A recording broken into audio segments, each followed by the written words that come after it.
Hi friends, ஒரு குட்டி கதை கேட்கலாம் வாங்க. ஒரு குருவிக்கு தங்குறதுக்கு இடம் இல்லாமல் நம்ம வாழ்கிறதுக்கு எங்கேயாவது இடம் இருக்கான்னு தேடி பார்த்துன்னு இருந்துச்சு.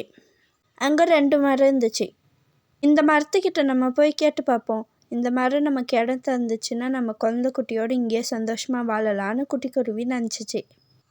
அந்த மரத்துக்கிட்ட இந்த குருவி பறந்து போய் கேட்க ஆரம்பிச்சிச்சு.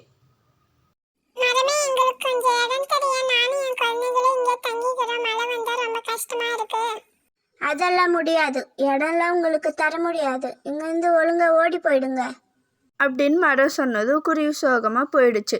இன்னொரு மரக்கிட்ட கேட்டு பார்ப்போன்னு இந்த மரத்துக்கிட்ட வந்துச்சு குருவி.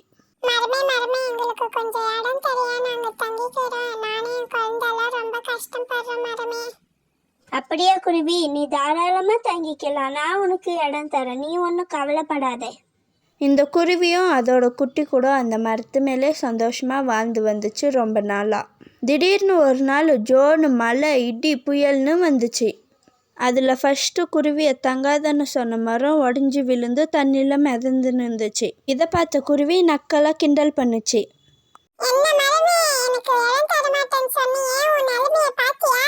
அப்படின்னு சிரிச்சிச்சு குருவி. இதை கேட்ட மரம் சொல்லுச்சு, நான் சாதாரணமான காத்துக்கே விழுந்துருவேன், எனக்கு வயசாயிடுச்சு, நீ என்ன சந்தோஷமா வாழுன்னு தான் அன்னைக்கு நீ கேட்டப்ப நான் இடம் கொடுக்கல. பெரியவங்க நம்மளை ஒரு வேலை செய்ய வேணாம்னு சொன்னால் அதில் நிச்சயமாக ஏதாவது ஒரு காரணம் இருக்கும். இந்த வீடியோ எப்படி இருக்குன்னு சொல்லுங்கள் ஃப்ரெண்ட்ஸ். பாய்.